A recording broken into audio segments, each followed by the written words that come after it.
And this morning I have the honor of introducing Dr. Kimberly T. Hunley, PhD.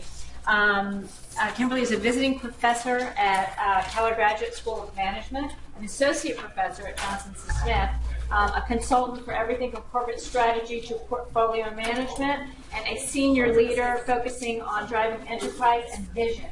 I am going to let her do the rest of her introduction herself. But welcome, we're glad you're all here today. Thank you. Good morning, everybody. Good morning. I'm going to try to be really on spot with the time, but I'm glad to be here, so it's nice to meet all of you. I am Kim Hunley, and I am a native Buffalonian, so Buffalo, New York. Big weather difference. I think we just got a little snow 2 weeks ago, so no, it's a joke. But it has been chilly. It has been chilly. So I am been in Charlotte since January of 1999, and I like it. Still here, right? Met a lot of people, a lot of networking, and learned a lot, both inside the classroom as well as in the workplace. So one of the biggest things to know about me, I am an academic, so I will apologize in advance if I go on a tangent about some of the topics that we're going to talk about today, which I'm most passionate about. I want to start really quickly with an icebreaker. Question for you. Is there a difference between leadership and management? Yes. Everybody said yes? Yes. Really? That's a first. What's the difference? Anybody? What's the difference? Leadership, management? Managers say, go do this. Leaders say, let's go do this. Okay. Okay. Anybody else? Strategic versus tactical. Why versus what? Yeah. So all your experts is what this is all boiling down to, right? Yes, sir. One's a profession and the other one is a mindset. Profession versus mindset. How about, say profession? How about job role? Okay. Okay. Yes, sir. Managing is more about doing, leading is more about determining what we need to happen next. Ah. Okay. Sorry. Anybody else? I like what this gentleman said in terms of it being a mindset, because leadership can come from anywhere. You can come from the janitor. Yeah. I mean, you might have the idea that in terms of the direction that everybody needs to go in. So with that being said, see, I can feel it now. I'm about to get really passionate. It is the mind, right? So let's think about this.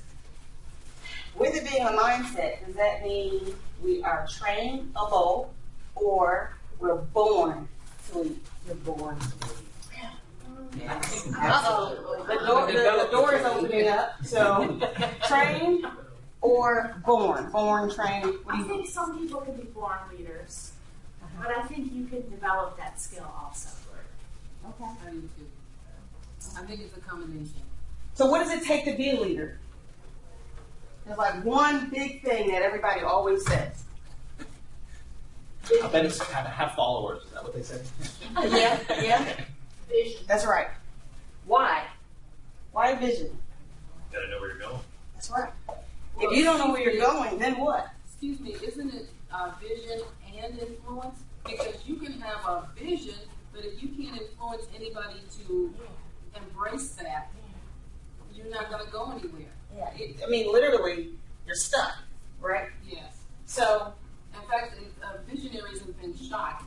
yeah. I mean, they've been pushed aside, unfortunately, and sometimes they needed to be listened to. Which is one of the key points in our discussion today is that a lot of people have the vision and really don't know what to do to make the vision reality, right? So with that being said, it's a matter of, okay, I know where I'm going. How do I get there? Who's going to help me do it?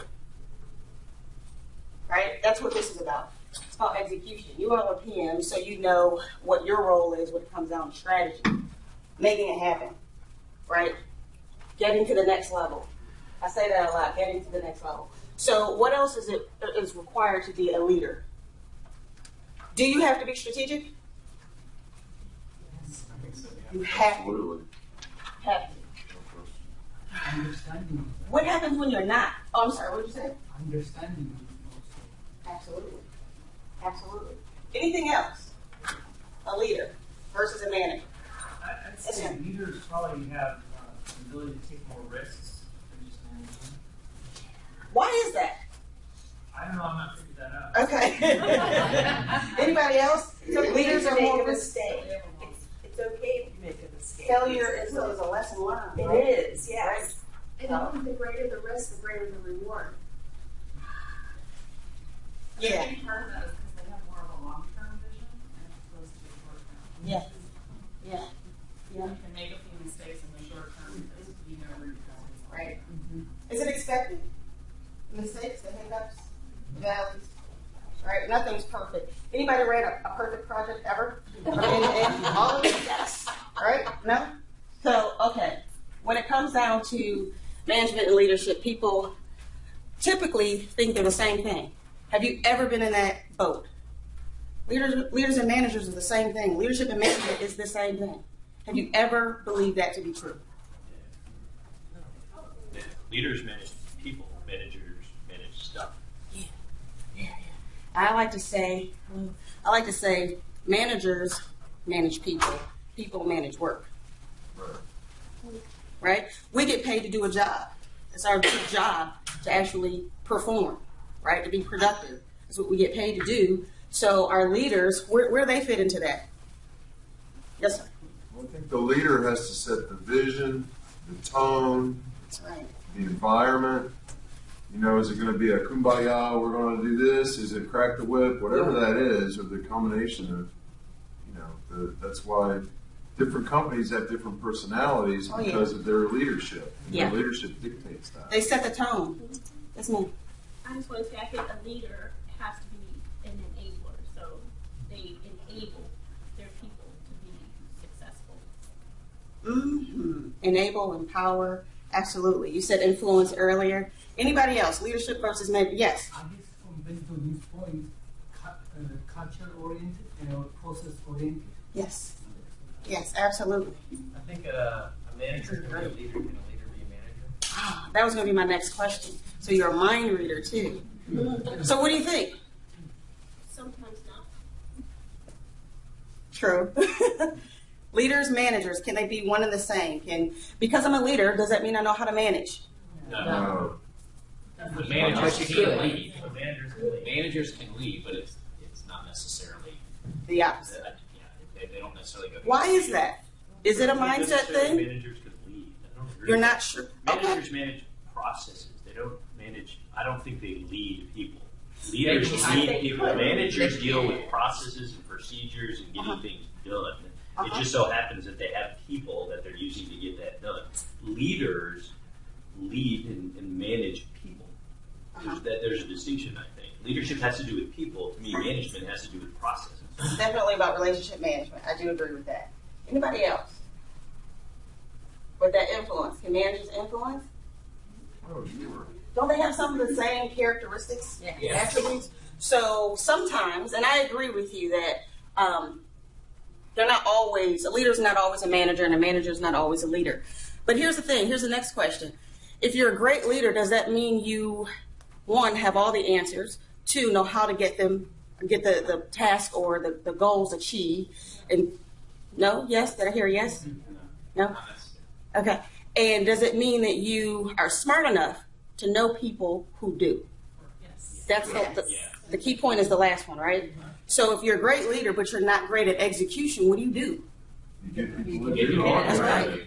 Right. And when you talk about teams and developing teams, one of the biggest things that stands out about teams is if you're the smartest person on your team, then what? Yeah. You want people who are smarter than you on your team. Why is that true? Why does everybody seem to agree with that one statement? We carry the whole load. Well, being smarter and doing everything are two different things. You could be the smartest person on the team. If you're smart enough to realize you have other people that can do stuff for you, that's fine. It's, as long as, if you're not equating being the smartest person and doing everything.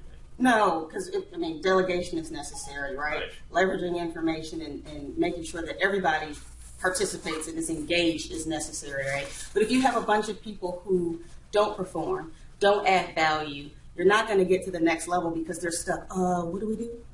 What's next? What is that about? How are they going to get you there? How are they going to help you go there? Somebody's stuck, right? Yes, sir. So for me, in this aspect, where does mission come into play? Because if what motivates the team and the person should be, the mission should be the one that is in sync with the vision, and if that doesn't, it's not shared among the team, then that kind of issue will come up. Right, right. Anybody else? Yes. I just want to add to that, being the smartest person on the team is I think that when you're in that position, there's no growth opportunity for you. There's no one for you to learn from. So it's all you providing all the knowledge down. Right. And how difficult is that? Anyone ever been there? Yeah, I've been there. I would say it's very difficult, but it's also, you know, from a career perspective, it's not the best place to be in because in the end, you're going to be stagnant. Right. You're not going to grow yourself. Absolutely. Yes, sir. No, so what I was going to say is that we were talking about surrounding yourself with good people. There are some sports teams who are very successful who has a coach that's never actually played the game. Right. They were never a player themselves in that particular sport, but their team wins. And why is that the case? Because they surround themselves, because they have the vision, they motivate, they set the goal high, they give the very broad strategic goal, and then they surround themselves with other people who are eminently talented to really get into the nuts and bolts. Right. But they don't know the nuts and bolts because they never played the game themselves. Absolutely, absolutely. I totally agree with everything you just said. Anybody think differently? I think for me, John wouldn't come to play, but he has a very good principles behind it too that helps. Not only it's not tied to any vision, but it is really the principles itself are very motivating. Right. Absolutely, absolutely. Anybody else? So if you know a lot about leadership, I'm pretty sure you've come across several different definitions, and then in your mind you've made up at least 1 or 10, right? So I've picked one: action of guiding and influencing people to work together to reach a common goal. How many of you agree with that? Anything you could add to it? There's so much out there. Yeah, I mean, it's a good summary of it. So leaders set the vision, right? Develop the vision and the mission statements. And then you know, okay, the next step is how do we do this? How do we fulfill it, right? How do we get the team together to make sure that this actually happens? So you've got strategists. Are leaders strategists? Successful ones. So wait, let's back up. Who are the most successful leaders? Outside of what you just said. Like, give me a name. 2 names. Steve Jobs. Steve Jobs. Are leaders always good people? No. Are great leader, right? You know, people are shocked that I say that. I'm like, what do you mean? You don't believe he was a great leader? Why wouldn't you see him as a great leader? Yeah, he was. Yeah. My thing is, you have to separate, right, the person's character from their ability to lead. Right? Anybody else? Great leaders. Gandhi? Yeah. Good person. Right? Collectively, I think everybody would say that. Okay. So, leadership requires long-term forward thinking, the vision, right? What's in a vision? Goals, objectives? What are we going to do? Your end state. I'm sorry? The end state. That's right. And usually a vision is out there, right? It's, for instance, companies have it's now 2016, so 2026, right? 10 years, 5 years, 10 years. Yes, ma'am. Excuse me, I'm sorry to backstep you. Yeah. But may I just ask a question about the comment that you just made, that you have to have the ability to separate character from the ability to lead? Yes. So when you do that, does that mean that leadership is sustainable long term, though? Now that's a good question. I mean, I'm not challenging your statement. I'm genuinely, innocently asking. No, I don't feel challenged. I feel inspired, actually. Because at the end of the day, what makes a good or bad person, right? And does that mean they can or cannot lead? Will they be good or not so good leaders? They may lead, but eventually they may bring destruction, and whether it's self-destruction or destroy the whole vision that they've created. I get it. I would say, or lose their following. Yes. Like in the case of like Hitler or something. So here's the question: does leadership need to be sustainable? It depends on, I think, what's the outcome that you're trying to achieve.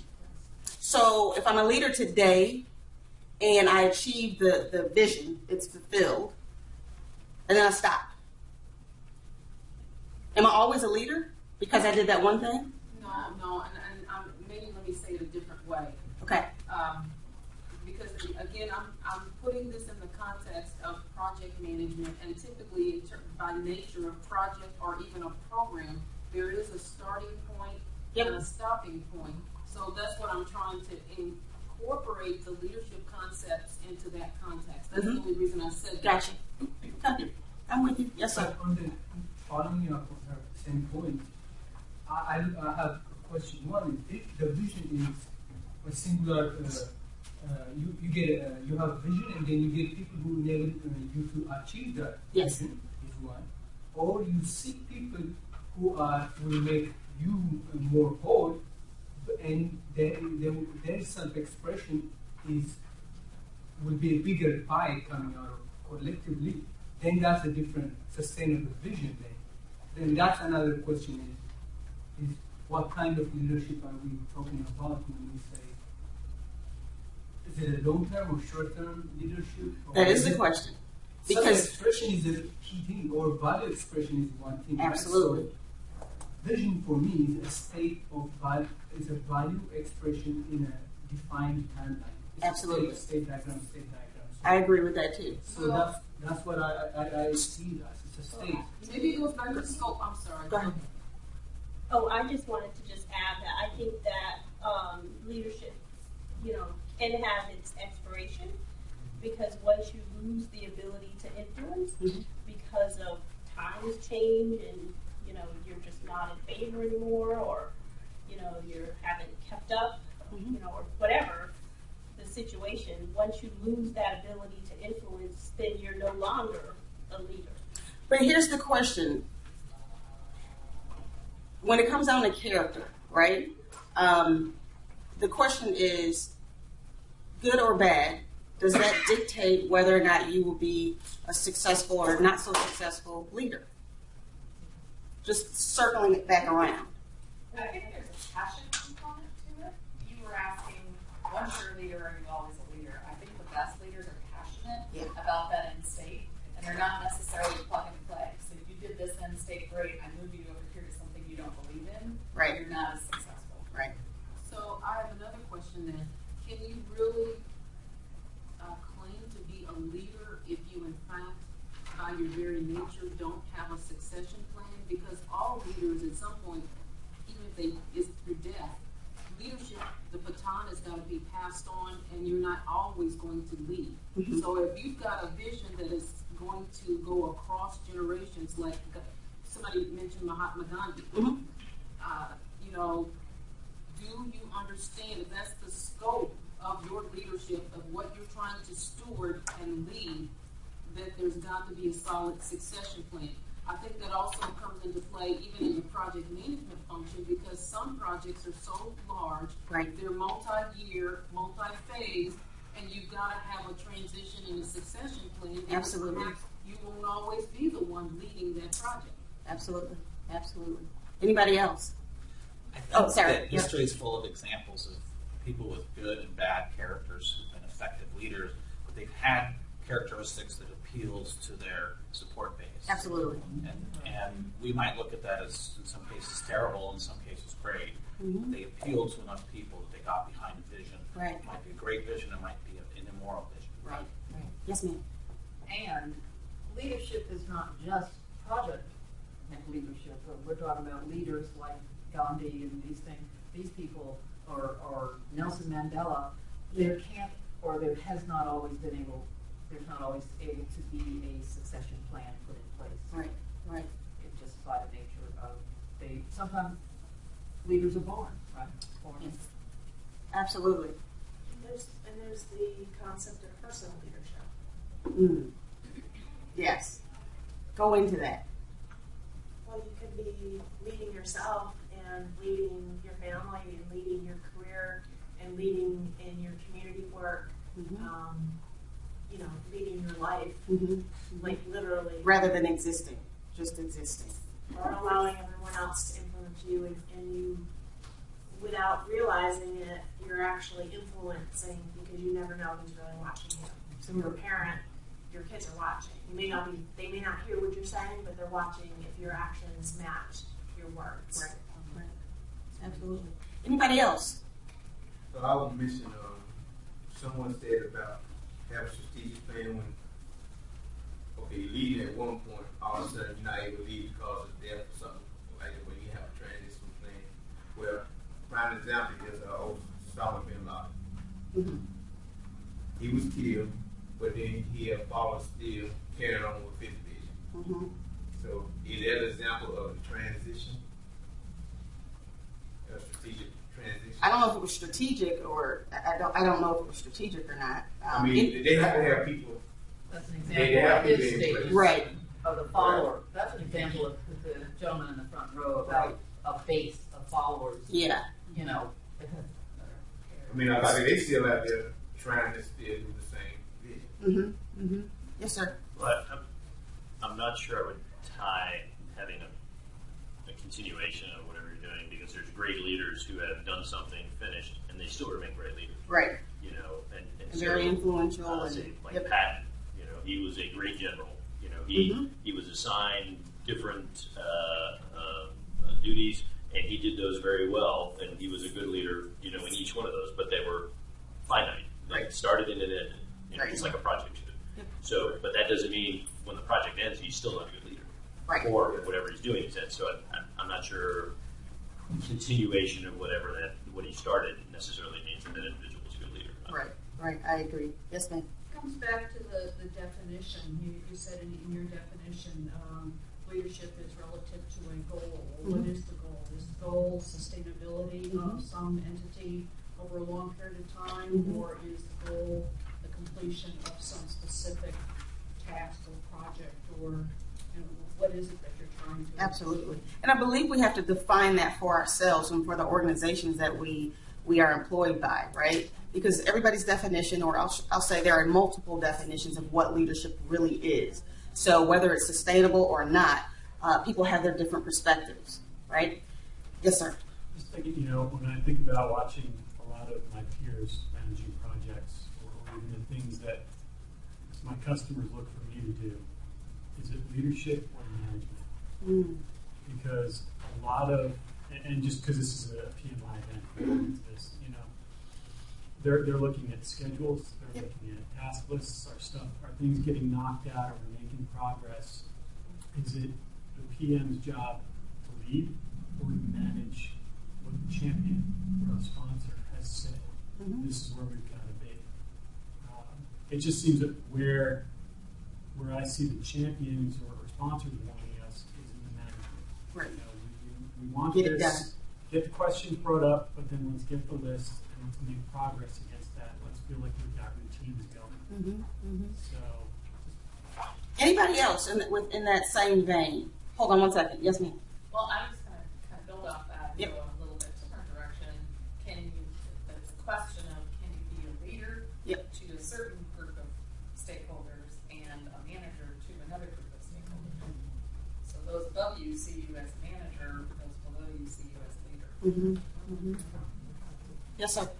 I feel like to coming back to this point, if it's a matrix organization, the functional manager is usually the manager perspective, and the project manager is supposed to be more of the leadership role. So that's what I. Absolutely. Yes, ma'am. So, yes, this is a PMI event, and we're project managers, but we're there's a lot of behavior modification that comes with leading a project and getting people usability. Are they ready for? And I think in successful projects or effective execution of projects, I think there's wearing both hats at different times depending on the situation and who's in the room and kind of assessing kind of what needs to be done at what time. Are project managers leaders? Do you all agree that project managers, or should I say, project managers should be leaders? I think so. Yes.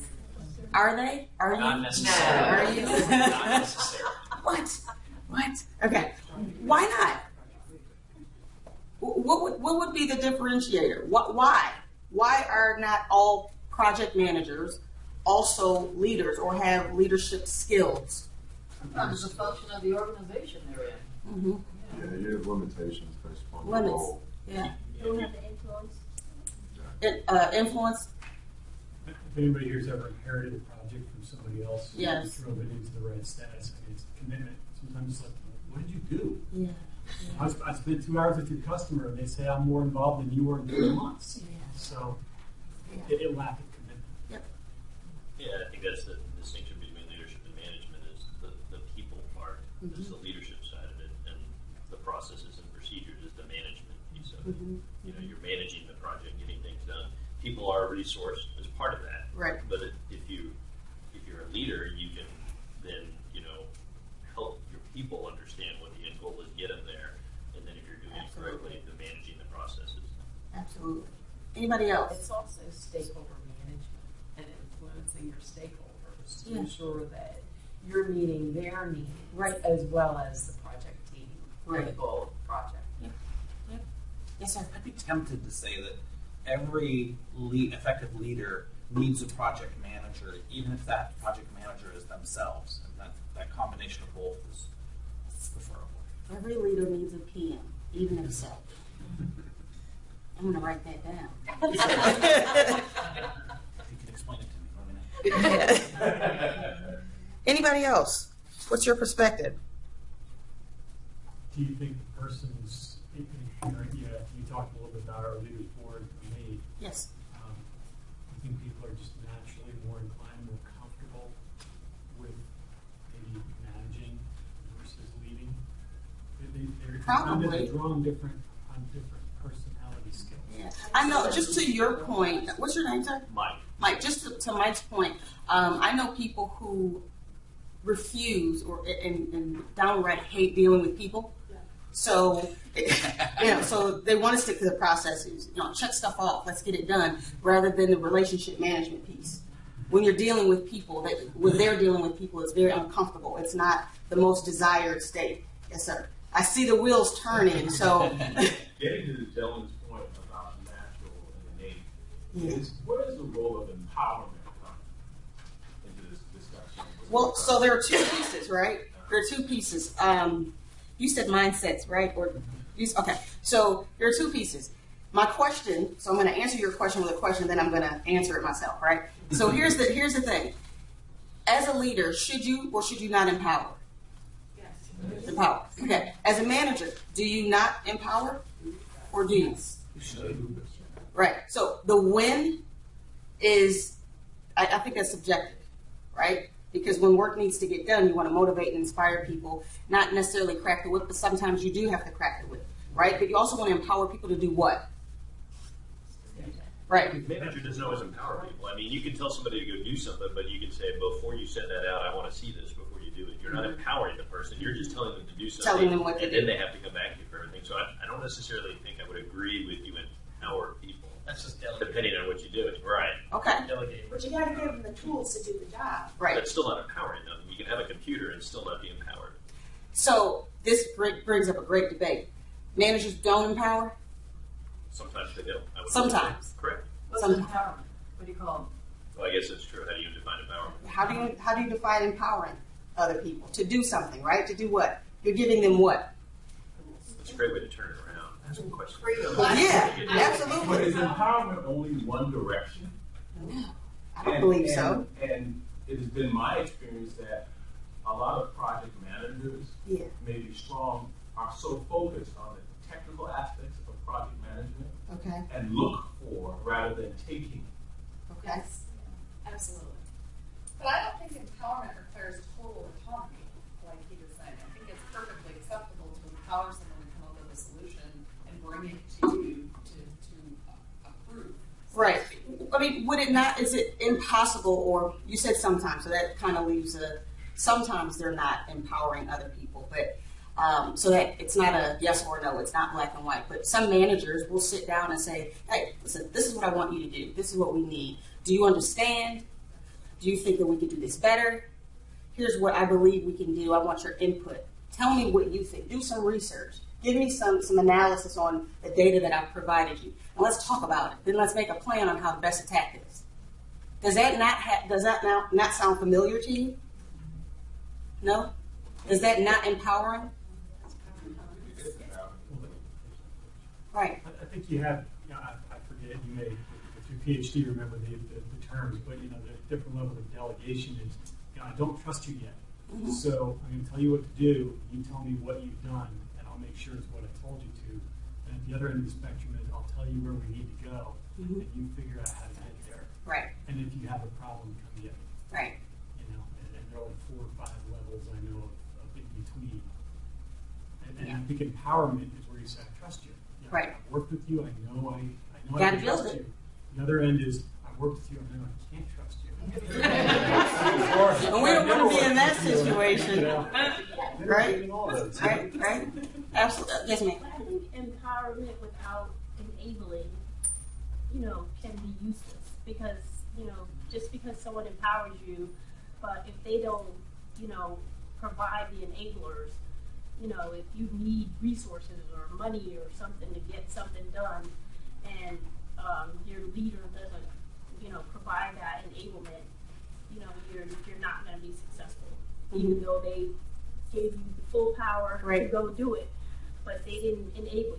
They didn't give you the tools that you need to be successful. Right. Maybe that's part of the process is getting you to figure out how to get those resources. Right. That could be a solution. Yes. I have a question for you. Empowerment in environment of certainty and uncertainty. If it's in the certainty area where you are certain of what vision or what you want to express or how you want to fulfill, empowerment becomes a different variable. But what if within a team you empower the team and the team creates a new vision, so it's not the leader's vision, it's a different new vision. So it's a new course that you're chartering. So what does that mean? But the key is that empowerment is the other variable. So my question is, what does certainty? How does certainty play in terms of leadership or in terms of vision? Well, that's a good question. If we know where we want to go based on some in-depth research, for instance, I work for one of our clients is a financial institution here in Charlotte, and I remember back in 2006, 2007, around that time, basically the idea was, hey, we've been around for about 100 years, and people are retiring. Baby boomers are leaving. They're taking their money. We need to figure out how to keep the money and get new money. Well, how do you do that? It's all about transformation, right? So one of the things that they said is called Vision 2020. Anyone work at TIAA? Okay, so you know about this, right? So one of the biggest things was, okay, we've been around this long. People are taking their money out. We've got to figure out how to transform our business. So the Vision 2020 was developed, and then a strategy, right? And all these different tasks over a number of years. We're still in the middle of it, right? And the biggest thing was laying out processes. Then it was pension transformation, right? And then there's several others. But nonetheless, how do we get new people who don't know anything about us? Matter of fact, our name is so long. No one knows what TIAA-CREA stands for. So how are we going to get the millennials, people who are using their tablets and cell phones to do business with us? How do we do that, right? So was it uncertain? Not necessarily. They knew what they wanted to do. It was how they were going to do it. right? So we want to get people in. So now there's a bank, right? Anybody bank with TIAA? Not even those who work there? That tells you something right there. I have no comment. So, but think about it. You have a bank, so people are taking their money out. Wait, don't. Put your money here. We have a bank. We'll give you a debit card and so on and so forth, right? Let's do some new marketing campaigns, right? Let's become more digital, right? Take people from paper, right, analog, to digital. So what's our digital strategy? What's the strategy to attract the young people? Is it Super Bowl commercials? Is it billboard or 10? Right? Exactly what is it that's going to grab people's attention? There's a lot of other things that have to happen too. But some of that is uncertain. Because if you've got old leadership with old traditional thinking, stuck in their ways, don't understand the value of catering to the millennials, then what happens? Right? In around 100 years, you're only going to make it to 105. Kodak, Polaroid. Blockbuster. Who else, right? And aren't those examples of some poor leadership, lack of vision? Top of their game, and then. Yeah. Who else? Where's BlackBerry? Anybody got a BlackBerry? Is that a BlackBerry? Right? What happened? Could they have done something different? Right? Was there a strategy in place? Was anybody managing strategy? So, vision board, is that what you're saying? Or the vision expanded? What is it? With what company? Who are you speaking of specifically? I'm trying to understand how certainty factor to the vision. So did it evolve? So, for instance, if you know exactly where you're going, you pretty much can develop a strategy, right? So that's certain. But what if the area is very gray? You don't know, but you can figure out some pieces. And along the way, hopefully you figure out some other pieces. So I'm not sure exactly how. I don't have all the answers, trust me, PhD or not. You can still have a doctorate and be dumb. So let's just be honest. But at the end of the day, if you're working in that gray area, how do you figure it out? Is it just you? It could be other people who help work in and through uncertainty, right? So, Okay. Let's move forward. When it comes down to, so you've got your vision, and then you develop your strategy. There's so many ways to achieve your strategy, right? There, as you can see, some of these things here: integration, market penetration. You've heard of these terms, right? Because out of your strategy is what births what your projects, right? Hang on. Strategic management, the art and science of formulating, implementing, evaluating cross-functional decisions, right? So some really smart people, intelligent people came up with that decision, that definition. So what you do, right, in managing projects has to be aligned or should be aligned with business strategy. How many of you know that to be true? How many of you believe it's real in what you do on a daily basis? Your projects align to the business strategy. Should. No, that's not what I asked. That is not what I asked. Yours, absolutely. Anybody else? At the moment. Yeah. And what happens to those that don't? Do they ever get implemented? Or it's just wasted resources in the Wasted resources, time, the whole 9 yards. Some of them do get implemented, though. I've been in that situation, right? But then there's projects that are on the chopping block, right? So there are a couple of things here. Interconnectedness between managing projects and business strategy is real when tightly governed, right? Anybody have a project governance, PMOs at their firms? Does it work? Do they work? Has it always been? You said in some cases. In some cases. Why isn't it real? Why aren't we governing all projects? In the organizations that I've consulted in, it's never at top of the house. Each of the line of businesses have their own PMO groups. So you're managing it still in a silo. Is that normal for all of us? Have we all experienced that? Okay. Right? So another thing, just to tie this all together, vision, mission, the goals and objectives, the strategies, the tactics, and the action plans, right? So This is my last slide. So at the end of the day, customers drive business vision. Do you agree with that? Who are you serving? Okay. Vision drives strategy. Do you agree with that? Yep. Yeah. Okay. And strategy drives projects. And that's where we fall down. Yeah, sometimes projects are bottom up. Yes. You get a bunch of people in the trenches screaming, and they get a project. Yes. Yeah, I remember working for TIA, and on the IT side of the house, things were very structured. We had methodologies of the yin yang. Everything was literally by the book.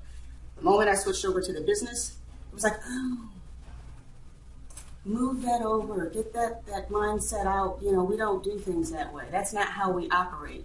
When the business wants something, we get it. And that's what you need to do. So, you know, PMI, what's PMI? You need to be flexible. Yeah. You got to figure out, somebody said manage the manager and be an influencer to your stakeholders. That is so real, right? Even in a situation where they don't, and I'm not saying the business is different than IT, but then again I am, you have to figure out how can I influence the people who are difficult, the ones that are a challenge to deal with, right? Because they don't, they're resistant. How do you get them on board? Sometimes you lose, right? Sometimes you have to step back because they're the client, right? Questions? Anybody agree or disagree? No? And sometimes you lose.